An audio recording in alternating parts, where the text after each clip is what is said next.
When you do start and you consider having a web presence or a digital presence of sort, start small and simple, because if your scope is too big, it will get so complex that you wouldn't be able to just create a starting point. So definitely start simple and small.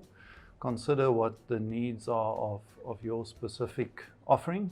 You know, if it's a product, at some point in time you might need a way to distribute that product. If you're going to be selling things, you need a payment solution. There are really so many options in considering next steps. A big part of it's also how would you market, you know. So yes, there's social media and there's web offerings. How would you market that product? How do you get it out there?